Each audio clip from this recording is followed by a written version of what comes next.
শুভ সন্ধ্যা, আপনাদের সাথে আছি নুজহাত সাউম। প্রিয় দর্শক শ্রোতা, অগ্রহায়ণের এই সন্ধ্যায় সবাইকে আমন্ত্রণ জানাচ্ছি শুভ সন্ধ্যার আজকের আয়োজনে। শুভ সন্ধ্যার আজকের আয়োজনমালায় থাকছে আগামীকাল ঢাকায় শ্রদ্ধাঞ্জলি, এনটিভি হাইলাইটস এবং চিত্রশিল্পী মলয় বালার সঙ্গে আলাপচারিতা। শুরুতেই আগামীকাল ঢাকায়।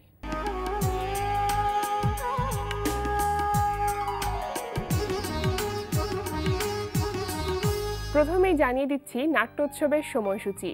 বাংলাদেশ ও ভারতের পূর্বাঞ্চলের 16টি নাট্যদলের অংশগ্রহণে বাংলাদেশ শিল্পকলা একাডেমিতে প্রথমবারের মতো অনুষ্ঠিত হচ্ছে আন্তর্জাতিক মৃত্তিকালগ্ন নাট্যোৎসব। 8 দিনব্যাপী উৎসবে বাংলাদেশের চাকমা, মণিপুরী, ত্রিপুরা, সাঁওতাল, গারো, মারমা, ওরাও এবং ভারতের অসমিয়া, খাসি, বড়ো, মণিপুরী, ত্রিপুরা, মিজো, ঝাড়খণ্ড ও ছৌ মৃত্তিকালগ্ন নাট্যদলগুলো তাদের প্রশংসিত নাটকগুলো মঞ্চস্থ করবে। আন্তর্জাতিক মৃত্তিকালগ্ন নাট্যোৎসব চলবে 26 নভেম্বর পর্যন্ত। আগামীকাল বিকাল 5টায় ঢাকার বাংলা মোটরে বিশ্ব সাহিত্য কেন্দ্রের ইসফেন্দিয়ার জাহেদ হাসান মিলনায়তনে অনুষ্ঠিত হবে আলোকচিত্রী শাহাদাত পারভেজের শেকড়ের খোঁজে শীর্ষক বইয়ের প্রকাশনা উৎসব। শুভ সন্ধ্যার এবারের আয়োজন শ্রদ্ধাঞ্জলি।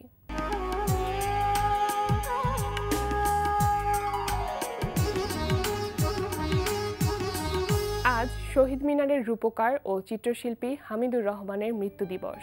তিনি 1928 সালে ঢাকার ইসলামপুরে জন্মগ্রহণ করেন। ঢাকার সরকারি আর্টস স্কুলে প্রাথমিক শিক্ষা গ্রহণ করার পর প্যারিসের ইকোল দ্য বোজ আর্টস ও পরে লন্ডনের central school of arts and design থেকে ডিপ্লোমা লাভ করেন। 1956 সালে দেশে ফিরে আসেন। 1962 সালে 21 ফেব্রুয়ারি তার ডিজাইন অনুসারে শহীদ মিনারের নির্মাণ পুনরায় শুরু হয়। 1963 সালের 21 ফেব্রুয়ারি শহীদ মিনারের আনুষ্ঠানিকভাবে উদ্বোধন হয়। তার চিত্রকলায় 70-এর ভয়াবহ জলোচ্ছ্বাসের ধ্বংসযজ্ঞ, বাংলাদেশের স্বাধীনতা যুদ্ধ, পাকিস্তানি হানাদার বাহিনীর নির্যাতন, গণহত্যা, বাঙালির জীবন ও জীবিকার সংগ্রাম তার চিত্রকলায় ফুটে উঠেছে। 1988 সালের আজকের এই দিনে শিল্পী হামিদুর রহমান মৃত্যুবরণ করেন। মৃত্যু দিবসে আমরা তাকে স্মরণ করছি গভীর শ্রদ্ধায়। আজ প্রয়াত সাংবাদিক, সুরকার, গীতিকার ও শিল্পী সঞ্জীব চৌধুরীর মৃত্যু দিবস।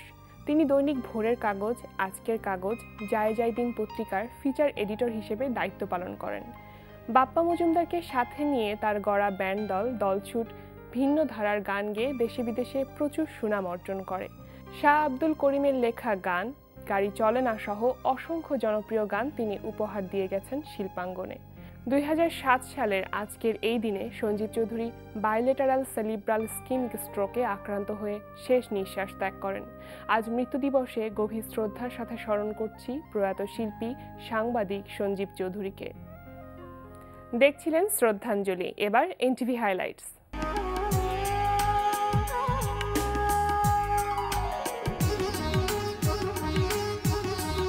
প্রিয় দর্শক, জানিয়ে দিচ্ছি কি থাকছে এনটিভির আজ রাতের অনুষ্ঠানমালায়।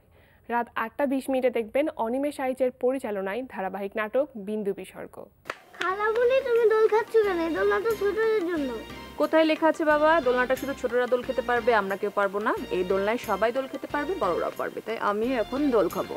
বাবা কি বুঝতে পেরেছিলেন যে তার সময় শেষ? কি জানি, হয়তো বুঝতে পেরেছিলেন।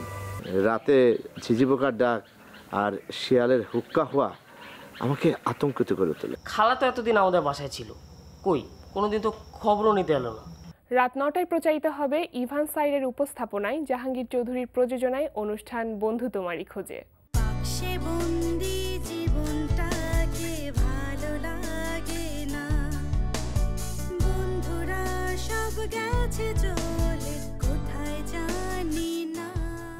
রাত 9:40 থাকছে হিমেল আশরাফের পরিচালনায় ধারাবাহিক নাটক একদিন ছুটি হবে। আমাকে দেখে কি ক্যাডার বা মাস্টার মনে হয় না? না, আপনাকে দেখে আসলে ইফ টিজার মনে হয়। এক্সকিউজ মি, শুনুন এবার বেশি বেশি হয়ে যাচ্ছে। কি বেশি বেশি হচ্ছে? কি বেশি বেশি হচ্ছে? আশ্চর্য! আমি তো খুব সিম্পলি আপনাকে রিকোয়েস্ট করছি যে আপনি আমাকে বলেন আসল ঘটনাটা কি, প্লিজ। রাত 11:30 সরাসরি সম্প্রচার হবে জোনায়েদ বিন জিয়ার প্রযোজনায় অনুষ্ঠান মিউজিক অ্যান্ড রিদম।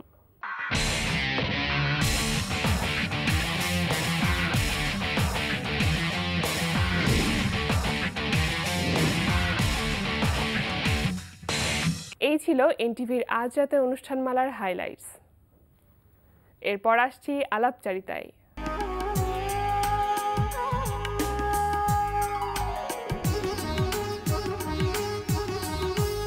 ঢাকা বিশ্ববিদ্যালয়ের চারুকলা অনুষদের জয়নুল গ্যালারিতে প্রদর্শিত হচ্ছে চিত্রশিল্পী মলয় বালার চিত্র প্রদর্শনী শকুন্তলার পুনর্মিলনী। প্রদর্শনী সম্পর্কে জানতে চলুন কথা বলি ঢাকা বিশ্ববিদ্যালয়ের চারুকলা অনুষদের প্রাচ্যকলা বিভাগের সহযোগী অধ্যাপক চিত্রশিল্পী মলয় বালার সঙ্গে। শুভ সন্ধ্যা। শুভ সন্ধ্যা। কেমন আছেন? হ্যাঁ, ভালো আছি। এই যে 16 তারিখ থেকে আপনার দ্বিতীয় সলো এক্সিবিশন শুরু হয়েছে শকুন্তলার পুনর্মিলনী। নামকরণটি খুবই মজার। আমরা এই নামকরণটি সম্পর্কে শুনবো, প্রদর্শনী সম্পর্কে শুনবো। শুরুতে যেটা জানতে চাই যে কেমন চলছে এখন পর্যন্ত প্রদর্শনী? আমি খুবই আনন্দিত, আমার প্রদর্শনী চলছে। প্রদর্শনীর উদ্বোধন হয়েছিল 16 তারিখ, 16ই নভেম্বর। প্রধান অতিথি হিসেবে ছিলেন আমাদের ঢাকা বিশ্ববিদ্যালয়ের মাননীয় উপাচার্য মশা আরিফিন সিদ্দিক স্যার। আরও ছিলেন বিশিষ্ট চিত্রশিল্পী সমরজিৎ রায়চৌধুরী এবং উপস্থিত ছিলেন দিগদর্শন প্রকাশনীর রতনচন্দ্র পাল। তো যেসব বিশিষ্ট মানুষদের কথা বললেন তাদের কাছ থেকে কেমন ধরনের মন্তব্য পেয়েছেন? আমার কাজ সম্পর্কে তারা প্রশংসা করেছেন, বিশেষত অধ্যাপক নিসার হোসেন ডিন মহোদয়, চারুকলা অনুষদের ডিন। উনি আমার চিত্রকলা সম্পর্কে বলেছেন যে আমাদের সাবকন্টিনেন্টের যে স্কল পেন্টিং ছিল, এই স্কল পেন্টিং কিংবা পট চিত্রকলা যে পটে আঁকা হতো, এর সাথে একটা মিল উনি খুঁজে পেয়েছেন এবং বলেছেন যে পুরো চিত্রকলার তাকালে পরে একটা অ্যাবস্ট্রাক্ট এক্সপ্রেশনও পাওয়া যাচ্ছে। তো এই উদ্বোধনী আয়োজনে তো সাধারণ দর্শক উপস্থিত ছিলেন এবং এই কয়েকদিনও নিশ্চয়ই বেশ ভালো সাড়া পেয়েছেন। তাদের কাছ থেকে কেমন ধরনের মন্তব্য? আমার ভীষণ ভালো লাগে যখন বিভিন্ন বিশিষ্ট মানুষজন পত্রিকা কিংবা আমার এই মেসেজ পেয়ে ছুটে এসেছেন গ্যালারিতে দেখতে, আমার সাথে কথা বলছেন, আমার কাজ দেখে আনন্দিত হচ্ছেন, তখন আমার ভীষণ ভালো লাগছে। আচ্ছা, এবার নামকরণে আসি যে শকুন্তলার পুনর্মিলনী। এর আগে তো শকুন্তলার অনেকগুলি সিরিজ আপনি কাজ করেছেন, তো অন্যান্য সিরিজগুলো থেকে এবারের যে শকুন্তলার পুনর্মিলনী, এই সিরিজের যে নামকরণটি সেটি আসলে কোন দিক থেকে অর্থবহ? মূলত শকুন্তলা হচ্ছে অভিজ্ঞান শকুন্তলমের একটি ক্যারেক্টার বা চরিত্র। শকুন্তলা সে নিজেই সেই প্রধান চরিত্র। আমরা জানি যে মহাকবি কালিদাসের অভিজ্ঞান শকুন্তলম সংস্কৃত নাটক, এই নাটক থেকে অনুদিত করেছে অনেকে, বিশেষ করে ঈশ্বরচন্দ্র বিদ্যাসাগর অনুদিত করেছেন, যেটা আমাদের মাধ্যমিক পাঠ্য বইয়ে ছিল। আমার প্রাক যৌবনে এই গল্পটি আমি পড়ি, ভীষণ ভালো লাগে। সেখানে একটা বর্ণনা ছিল, আপনাকে উদ্ধৃতিটা শোনাই। সেটা হচ্ছে, যেমন প্রফুল্ল কমল শৈবলযোগ বিলক্ষণ শোভা পায়, যেমন পুণ্য শশধর কলঙ্ক সম্পর্কেও সাতিশয়ে শোভামান হয়, সেইরূপ এই সর্বাঙ্গ সুন্দরী বলকল পরিধান করিয়াও যার পণ্যায় মনোহারিণী হইয়াছেন, যাহাদের আকার স্বভাবসিদ্ধ সৌন্দর্যে সুশোভিত, তাহাদের কিনা অলঙ্কারের কার্য করে। অর্থাৎ এই শকুন্তলা তপবনে মানুষ হয়েছেন, তপবনে ঋষির কোলে যখন মানুষ হয়েছেন তখন সখীদের সাথে হরিণ শাবক আদর করত, তিনি দুষ্মন্তের সাথে প্রণয় হয়েছে, তার যে রূপ সৌন্দর্য, বাকল পরিহিত অবস্থায়ও তাকে এত সুন্দর লেগেছে, এই শব্দগুলো আমার মনে গেঁথে যায়। তখন একটা আদর্শ ক্যারেক্টার, একটা চরিত্র আমি খুঁজে পাই এবং এই মনের মধ্যে সৌন্দর্যকে প্রকাশ করার জন্য আমি শকুন্তলাকেই খুঁজে পাই। আমি আশেপাশে যাদেরকে দেখি সেটাও এখন আমার শকুন্তলা মনে হয়।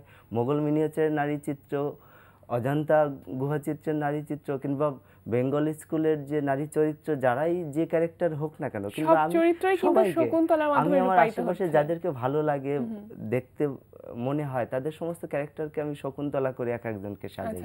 এই যে শকুন্তলাকে বেছে নিলেন, এটা শুরুটা আসলে কিভাবে হয়েছিল? কোন জায়গাটা থেকে আসলে শকুন্তলার প্রতি আকর্ষণটা তৈরি হওয়া? কেবলই বললাম যে এই গল্প পড়ে আকর্ষিত হয়েছে, কিন্তু চিত্রকলা এটা কিভাবে নিয়ে আসলাম সেটা হচ্ছে, আমি যখন অনার্স পড়ি তখন আমার গুরু ছিলেন, অর্থাৎ শিক্ষক, এখন প্রয়াত শিক্ষক শওকতুজ্জামান স্যার। উনি আমার একটা ক্লাসে, ওনার ক্লাসে আমার বটের ঝুড়ির খুব ভালো লাগে। আমি বটের ঝুড়ির একটা কাজ করে অনার্সে বেস্ট মিডিয়া অ্যাওয়ার্ড পেয়েছিলাম। তারপর বটের ঝুড়িকে যখন এক্সপেরিমেন্টাল কাজে আমাকে নিয়ে আসতে হবে, তখন আমার মনে হলো যে আমি যে শকুন্তলাকে ক্যারেক্টারকে ভালোবাসি সেটাকে যদি আমি ঝুড়ির সাথে সমন্বয় করতে পারি, যে পেন্টিংটা দেখলে পর আপাত দৃষ্টিতে মনে হবে যে বটের ঝুড়ি, কিন্তু ভিতরে খুঁজলে আমি সেই শকুন্তলাকে খুঁজে পাবো। আর বটের ঝুড়ি আমার ভীষণ ভালো লাগে, কারণ বটের ঝুড়ির দিকে তাকালে পর আমি নানা অবয়ব দেখতে পাই, নিত্যরত কোনো ফিগার দেখতে পাই, কিংবা দেখতে পাই যে বিভিন্ন এক্সপ্রেশনে আছে, নাচ গান দুটোই আমার ভালো লাগে। বটের ঝুড়ির বিভিন্ন অবয়ব আমাকে মানে ভাবিয়ে তোলে। প্রকাশই কিন্তু আমরা তো আমার এই ড্রয়িং এর মধ্যে যখন আপনি দেখবেন বটের ঝুড়ির ক্যারেক্টারগুলো, কিন্তু ভিতরে খুঁজলে পরে দেখবেন কেউ নাচতেছে, কেউ গাচ্ছে, কেউ বিভিন্ন এক্সপ্রেশনে আছে, অর্থাৎ সেই গল্পটাও পাওয়া যাচ্ছে। তো আমি শকুন্তলার গল্পটা এনেছি ঠিকই, কিন্তু আমি আবহমানকালের এই যে নারী চরিত্র কিংবা কন্টেম্পোরারি সময় আমি যা দেখতেছি, আমার যে ভালো লাগার অনুভূতিটা, সেটাই নিয়ে আসতে চেষ্টা করেছি এই শকুন্তলা সিরিজ চিত্রে। আচ্ছা, এই যে এক্সিবিশনে যতগুলি কাজ আমরা দেখতে পাচ্ছি, এখানে সবগুলো কিন্তু ওয়াশ পদ্ধতিতে করা, কিন্তু মাধ্যম হিসেবে বিভিন্ন ধরনের মাধ্যমে কাজ করেছেন। তো বিভিন্ন ধরনের মাধ্যমে যখন কাজ করতে চান, কি ধরনের প্রতিবন্ধকতা আসলে আসে যে এতগুলি মাধ্যমে কিন্তু পদ্ধতিটা এক, ওয়াশ পদ্ধতি? ওয়াশ পদ্ধতি, আচ্ছা, ওয়াশ পদ্ধতি আমাদের কিন্তু যদি বলা হয়, ওয়াশ পদ্ধতিটা হচ্ছে বেঙ্গল স্কুলের থেকে এসে শিল্পাচার্য অবনীন্দ্রনাথ ঠাকুর এই পদ্ধতির জনক, যিনি পাশ্চাত্যের যে একাডেমিক জল রং পদ্ধতি, এটা চীন জাপানের ওয়াশ পদ্ধতি এবং পার্সিয়ান পদ্ধতি, এবং আপনি বলতে পারেন যে মোগল মিনিয়েচারের যে ক্যারেক্টার অজন্তা ইলোরার যে, এগুলোকে মিলিয়ে তিনি একটা পদ্ধতি তৈরি করেছেন যেটাকে ওয়াশ পদ্ধতি বলে। ওয়াশ পদ্ধতি মূলত একটা সাধনার মতো, পূজার মতো, আয়োজন নির্ভর, যে কারণে সবসময় করা যায় না। উনি যেটা করেছেন যে কাগজটাকে প্রথমে লেআউট করে নিয়েছেন, লেআউট করে ট্রেস করেছেন হ্যান্ডমেড পেপারে, কাগজটা ভিজিয়ে আর্দ্র অবস্থায় পরতে পরতে রং লাগিয়েছেন, যাতে রঙের সাথে কাগজের একটা প্রেম হয়ে যায়, কাগজ রংটাকে শুষে নেয়, আলাদা কোনো স্ট্রোক পড়ে না, তাই বলে স্মুথ এবং লাবণ্য। আপনি জানেন যে আমরা জানি যে এই ওরিয়েন্টালের যে ওয়াশ পদ্ধতিটা, সেটা কিন্তু লম্বা একটি প্রসেসের কাজ, এবং এই প্রসেসে এর আগে যে এক্সিবিশনটা ছিল আপনার, সেটাও কিন্তু এই প্রসেসের উপরে ছিল। সেটার বিষয়বস্তুটা একটু শুনে নিব। সেটার বিষয়বস্তু ছিল প্রাচ্য গৃহ আমার শিল্প জগৎ, এই শিরোনামে ছিল। প্রাচ্য গৃহ বলতে আমি মূলত প্রাচ্যের যে দর্শন, এটা আমি নিজে লালন করি। আমাদের প্রাচ্যের যে রয়েছে সুদীর্ঘ ইতিহাস ঐতিহ্য, চিত্রকলার ক্ষেত্র, এটা দরবারি এবং লোকজ ধারায়। আমরা দরবারি লোকজ ধারার মধ্যে অনেক কিছুই পেয়ে যাই, বিশেষ করে অজন্তার পেন্টিং। আমরা আমাদের প্রথম যে চিত্রকলার নিদর্শন, পাল পুঁথিচিত্র, মোগল মিনিয়েচার, বেঙ্গল স্কুলের পেন্টিং, এবং আমাদের যে আলপনা চিত্র, লোকজের যে ফর্মগুলো, পটচিত্র, সবগুলোই আমাকে টানে। তো আমার এই কাজের মধ্যে এই প্রাচ্যের যে দর্শন এবং প্রাচ্যের যে টেকনিক, এটাকেই বিশেষ করে টেনেছে। আচ্ছা, এই যে এত দীর্ঘ একটি ছাত্র জীবন এবং তারপর এখন সেখানে শিক্ষক হিসেবে আছেন, এর মধ্যে অবশ্যই তো কোনো না কোনো অ্যাওয়ার্ড ঝুলিতে এসেছে, অ্যাওয়ার্ডগুলো সম্পর্কে একটু শুনতে চাই। হ্যাঁ, আমি মূলত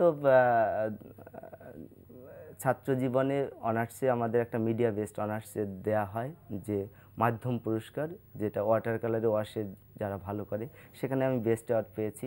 এবং মাস্টার ডিগ্রিতে একটা অ্যাওয়ার্ড দেওয়া হয়, যে অ্যাওয়ার্ডটাকে বলে এক্সপেরিমেন্টাল অ্যাওয়ার্ড, সেটাও আমি পেয়েছি। এবং আমি মাস্টার্সে সর্বোচ্চ মার্কস পাওয়ার জন্য ঢাকা বিশ্ববিদ্যালয় থেকে আমি গোল্ড মেডেল পেয়েছি। এই 3টে অ্যাওয়ার্ডও হয়েছে আমার। এই যে এখন ওরিয়েন্টালের সহযোগী অধ্যাপক হিসেবে আছেন, তো এই ওরিয়েন্টাল ডিপার্টমেন্টকে আরও সামনের দিকে এগিয়ে নিয়ে যাওয়ার জন্য কি কোনো ধরনের পদক্ষেপ আপনারা নিচ্ছেন? ওরিয়েন্টাল আমি সহযোগী অধ্যাপক এবং সেই সাথে এখন চেয়ারম্যান বিভাগের। আমি বিভাগকে এগিয়ে নেওয়ার জন্য আমি সবসময় মনে হয় যে আমার প্রাচ্যরীতিকে প্রমোট করার জন্য আমার কিছু করা দরকার। সেই দায়বদ্ধতা থেকে আমি কিন্তু মাস্টার ডিগ্রিতে পেন্টিংয়ে আইসিসির স্কলারশিপ পেয়েও আমি সেটাকে যাইনি পড়াশোনা করতে, ওরিয়েন্টালেই পড়েছি। এরপরে 2008 সালে এখানে লেকচারার হিসেবে জয়েন করেছিলাম। তখন থেকেই মনে হয়েছে এটার একটা গবেষণা করা দরকার এই ডিপার্টমেন্টাল হিস্ট্রি সম্পর্কে, যেটা আমাদের পাঠ্য বা জানার জন্য সুবিধা হবে। আমি কিন্তু আমার গবেষণার টপিক সেভাবে নিয়েছিলাম, বাংলার প্রাতিষ্ঠানিক প্রাচ্য চিত্রকলার ধারা। এটা প্রকাশাধীন আছে, হয়তো বা প্রকাশ হবে। এই একটা কাজের সাথে সাথে আমি আরেকটা গ্রুপ করেছি, ওরিয়েন্টাল পেন্টিং স্টাডি গ্রুপ, যেটা ওয়েবসাইটেও আছে www.orientalpaintingstudy group। এখান থেকে আমরা যারা ওরিয়েন্টাল পেন্টিং নিয়ে কাজ করেন, ইভেন যারা এই ডিসিপ্লিনে পড়াশোনা করেন না কিন্তু যাদের কাছে ওরিয়েন্টাল, তাদেরকে অ্যাকোমোডেট করে আমরা কিন্তু এই 5টা সফল এক্সিবিশন করেছি। তার ভিতরে আলাদা করে ক্যালিগ্রাফি এক্সিবিশন ছিল, আলাদা করে ওয়াটার কালার এক্সিবিশন ছিল, এবং একটা ওয়ার্কশপ ছিল, এবং এর আগে যে কর্ণফুলী ফোক ট্রিয়েনাল হলো ওর সাথে আমরা সহযোগী হিসাবে সেমিনার করেছি। এই কাজগুলো আমরা করে যাচ্ছি, এবং ওরিয়েন্টাল পেন্টিং স্টাডি গ্রুপ থেকে একটা স্টুডিও আমরা অলরেডি দাঁড় করিয়েছি।